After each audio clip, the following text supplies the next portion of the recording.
శ్రీ గణేశాయ నమః. శ్రీ సరస్వత్యై నమః. శ్రీ గురుభ్యో నమః. శ్రీ స్వామి సమర్థ చరిత్ర 1వ అధ్యాయం. పవిత్రమైన ఈ దేశంలో కాశీ అను పుణ్యక్షేత్రం కలదు. అది అన్నప్రదాత అయిన మాతా శ్రీ అన్నపూర్ణకు, పరమ దయాళువు అయిన కాశీ విశ్వేశ్వరుడుకు నిలయం. అనాదిగా అనేక మంది భక్తులు ముక్తిని పొందినటువంటి పుణ్యస్థలం. అక్కడే శ్రీ భరద్వాజస గోత్రీకుడు, ధార్మికుడు, భక్త శిఖామణి, పరమ సాత్వికుడు, అతిథి అభ్యాగతులను సేవించువాడు అయిన శ్రీ దయాసాగరుడు అను బ్రాహ్మణుడు నివసించుచూ ఉన్నాడు. అతని ధర్మపత్ని పేరు జ్ఞానేశ్వరి. ఆ దంపతులిద్దరూ అన్యోన్యంగా జీవించుచు నిరంతరము విశ్వనాథుడిని, అన్నపూర్ణామాతలను సేవించుచు, సాధు సత్పురుషులను సేవించుచు వారి సాన్నిధ్యంలో గడుపుచూ ఉండేవారు. ఈ దంపతులకు వారి తపోబలం చేతన ఒక కుమారుడు జన్మించెను. అతనికి విద్యాసాగరుడు అని నామకరణం చేశారు. అతడు చిన్న వయసు నుండే వినయ సంపన్నుడై గురువుల వద్ద సకల విద్యలను నేర్చుకునెను. ఈ విద్యల యొక్క ప్రభావం వలన ఆధ్యాత్మిక విషయములు కొద్ది కొద్దిగా బోధపడెను. ప్రతినిత్యం గంగానది తీరమును కూర్చొని విశ్వేశ్వరుడిని ధ్యానించుచూ ఉండెను. అతని పుణ్యవశమున అతనిలో తత్వ విచారము ప్రారంభమయ్యెను. ఇది ఏమి విచిత్రము! ఈ శరీరమేమి? అసలు ఈ సృష్టి ఏమిటి? ఈ పుట్టుట చచ్చుట ఏమి? ఈ ప్రకారముగా కలకాలము జరగవలసినదేనా? ఈ దుస్సహ యాతనా పరంపరను నిలుపుదల చేయుటకు ఏదైనా ఉపాయం కలదా అని ఆలోచన మొదలెడును. దీనినే శుభేచ్ఛ అని అనెదరు. ఇది సప్తజ్ఞాన భూమికలలో ఒకటి. బహుజన్మ పుణ్య విశేషము చేతనే ఇట్టి వివేకము అతనిలో జన్మించెను. ఈ విషయమై అతను తీవ్రముగా ఆలోచించుచూ ఉండెను. కొంతకాలం గడిచినది. ఆ ఆలోచన అతి తీవ్రతరమైనది. దాని నివారణకు అతను అనేక మంది పుణ్యపురుషులను దర్శించి వారితో చర్చించెను. అతనికి సమాధానం కంటే ప్రశ్నలే ఎక్కువ అయ్యాయి. ఆ రోజులలో కాశీక్షేత్రంలో యోగులు కొంతమంది కలిసి మణికర్ణికా స్నానఘట్టమునందు చాతుర్మాస వ్రతమును ప్రారంభించిరి. అందులో లోక కళ్యాణార్థం సుదీర్ఘ యాగమును సంకల్పించిరి. ఆ యాగంలో ఈ విద్యాసాగరుడు తన జ్ఞానాభివృద్ధికి తోడ్పడుతుందని భావించి ఆ యోగులను ఆశ్రయించి వారిని సేవించడం మొదలుపెట్టెను.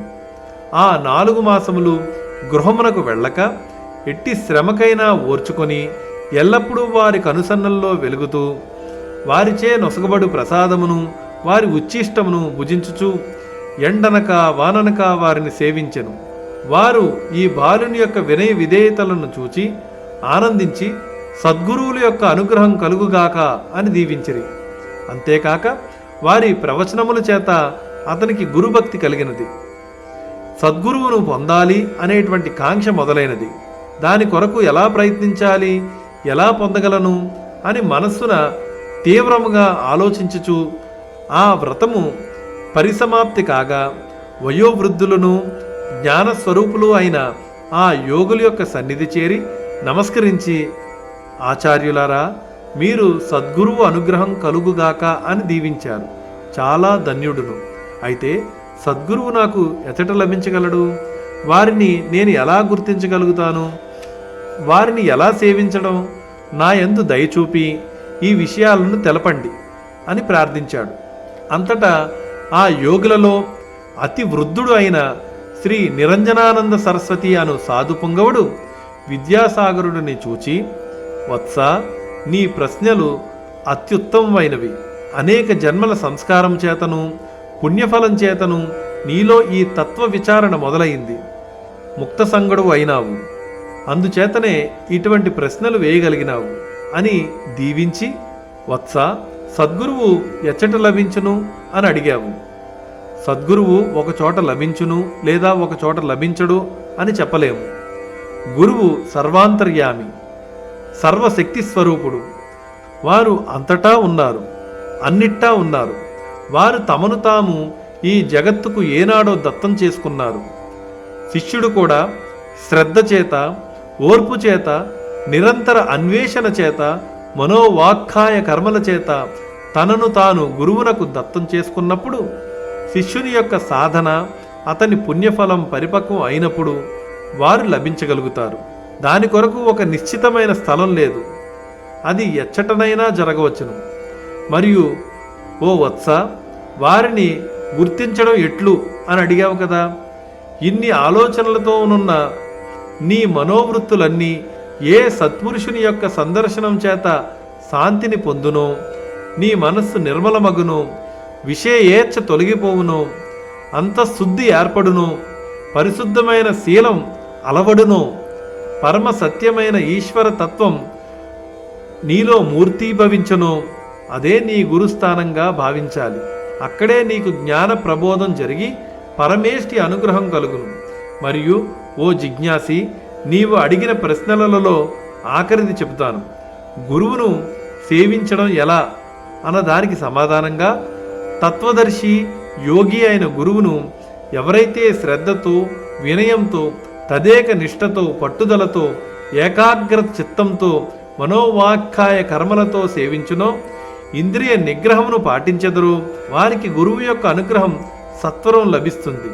శ్రద్ధారహితునికి, సంశయ చిత్తునికి గురువు అనుగ్రహం లభించదు. అంతే కాదు, ఈర్ష్య, అసూయ, ద్వేషం కల వారికి గురుదర్శనం అవ్వడమే కష్టమవుతుంది.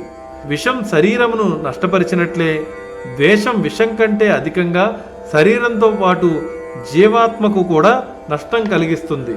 అందువలన సాధకుడు వీటికి దూరంగా ఉండాలి. గురువును చేరి సాష్టాంగ నమస్కారం ఆచరించి సేవించి వారి ప్రబోధములను మననం చేసి సాధన చేసి ముక్తుడు కావాలి. అంతేకాక అనన్య భక్తి శ్రద్ధలతో గురువును శుశ్రూష చేయాలి. స్వార్థాన్ని త్యజించాలి. సుఖదుఖాలను సమభావంతో స్వీకరించాలి. సర్వభూతహితుడు కావాలి. పవిత్ర కార్యాచరణతో వ్యవహరించాలి. పరమ పవిత్రంగా కలిసిమెలిసి చరించాలి. గురువైన మహాత్ముని పాదపద్మములనే ఆశ్రయించాలి.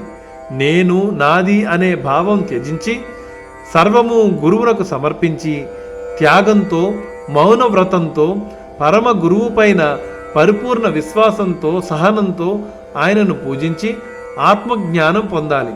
ఇట్లు ఆత్మజ్ఞానం పొందిన వారికి అసాధ్యం అన్నది ఏదీ లేదు. వారు మృత్యువును కూడా జయించగలుగుతారు, మోక్షాన్ని పొందగలరు. వేదాంత శాస్త్రములలో గురుసేవను గురించి 4 విధములుగా చెప్పినారు. అందులో మొదటిది స్థాన శుశ్రూష, రెండవది అంగ శుశ్రూష, మూడవది భావ శుశ్రూష, నాలుగవది ఆత్మ శుశ్రూష. ఒకటి స్థాన శుశ్రూష అనగా శ్రీ గురుదేవుని ఆశ్రమమును గాని గృహారామములను గాని పరిశుద్ధము చేయుచు భద్రముగా రక్షించుట. అంతేగాక శ్రీ గురుదేవులు ఏ ఏ దేశములకు వెళ్ళి భక్తులకు జ్ఞానబోధ చేసి పవిత్రులను చేయుచున్నాడో అట్లే తాను కూడా చేయుట స్థాన శుశ్రూష అగును. రెండవది అంగ శుశ్రూష అనగా గురువు యొక్క దేహమును సేవించుట, రక్షించుట. మరియు శ్రీ గురుమూర్తి ఏ ఏ తపములను ఆచరించి ధ్యానాదులచే శరీరమును పవిత్రముగా శుద్ధముగా చేసుకొనెనో తాను కూడా అట్లే శరీరమును తపోధ్యానాదులచే తేజోవంతముగా నిర్మలముగా చేసుకునవలెను. మూడవది భావ శుశ్రూష అనగా గురుడే తల్లి, తండ్రి, సమస్తమును ఆయనే అని భావించవలెను. శ్రీగురుడు ఎట్టి పరబ్రహ్మ తత్వమును నిరంతరము భావించుచూ ఉండెనో అట్లు తాను కూడా భావించుటకు అభ్యాసనము చేయవలెను. నాలుగవది ఆత్మ శుశ్రూష అనగా గురువునకు ఇష్టమైన పదార్థములను ఆయన అడగకమునిపే తెచ్చి గురువుకు ప్రీతికరంగా ఇచ్చుట. గురుదేవుడి ఎట్టి స్వరూప స్థితిలో నిలిచి పరబ్రహ్మ స్వరూపుడై ఉన్నాడో తాను కూడా అట్లే సస్వరూపమును మరువక సదా సర్వాత్మ భావముతో పరబ్రహ్మ స్వరూపుడై ఉండుటకు ప్రయత్నం చేయుట. ఇది ఏ శాస్త్రబోధము. ఓ వత్స, నీవు భారతావనిలో గల అనేక పుణ్యక్షేత్రములను దర్శించి అందు గురువును అన్వేషింపుము. నీ మనోవృత్తులు ఎచ్చట శాంతించునో, నీకు ఎక్కడ శాంతి లభించునో అదే నీ గురుస్థానమని గుర్తించి అచ్చట గల సద్గురువును సేవించి వారి ద్వారా నీవు మోక్షతత్వమును పొందగలుగుతావు. ఈ విషయమును తిరిగి చెప్పుచూ ఉన్నాను, గ్రహింపుము అని ప్రబోధించెను. అంతటా విద్యాసాగరుడు వారందరికీ పాదాభివందనములను ఆచరించి సెలవు తీసుకుని తన గృహమునకు వచ్చి తల్లిదండ్రులకు తన సంకల్పము తెలిపి వారి అనుమతి నొంది వారి ఆశీస్సులతో తన యాత్ర ప్రారంభించెను. మొదటగా కాశీ విశ్వేశ్వరుడిని, అన్నపూర్ణామాతను దర్శించి తనకు సద్గురువు లభించే విధంగా ఆశీర్వదించమని కోరి యాత్రను ప్రారంభించెను. అనేకమైన దివ్యక్షేత్రములను దర్శించి హిమాలయములకు చేరి అచ్చట గల తీర్థరాజములను సాధకులను దర్శించి అజ్మీర్ దగ్గరనున్న పుష్కర క్షేత్రమునకు అంటే బ్రహ్మకుండమునకు చేరి బ్రహ్మ దేవాలయమును దర్శించి అభూగిరి స్థానము చేరి శ్రీ దత్తపాదుకులను దర్శించి అచ్చట గల వారిచే శ్రీ దత్తాత్రేయ స్వామి లీలలను గురించి తెలుసుకొని గిరినారు చేరి అచ్చట దత్తపాదుకులను పూజించి అచ్చట దత్తావతారములను గురించి తెలుసుకొని శ్రీ స్వామి సమర్థులను గురించి విని గరుడేశ్వర్ చేరి శ్రీ వాసుదేవానంద స్వామి సమాధిని దర్శించి వారి దర్శనమును పొందిన తర్వాత షేగాం చేరి శ్రీ గజానన మహారాజు గారిని దర్శించి వారి అనుగ్రహం పొంది షిరిడీ చేరి శ్రీ సాయిబాబాను దర్శించి వారి జీవిత చరిత్రను అక్కడ సప్తాహ పారాయణం చేయుచు ప్రతిదినం అన్ని హారతులకు సేవలలో పాల్గొని సాయి అనుగ్రహమును పొంది పండ్రీపురమును చేరి చంద్రభాగా నదిలో స్నానం చేసి పండరినాథుడిని దర్శించి అచ్చట నుండి దత్తస్థానమైన ఔదంబరమునకు చేరి అక్కడ దర్శనం చేసుకుని అక్కడ నుంచి శ్రీ నృసింహ సరస్వతి స్వామి వారిచే ప్రతిష్ఠితమైన కామ్యాపాదుకులను సేవించి శ్రీ గురు చరిత్ర పారాయణం సప్తాహం చేశాను.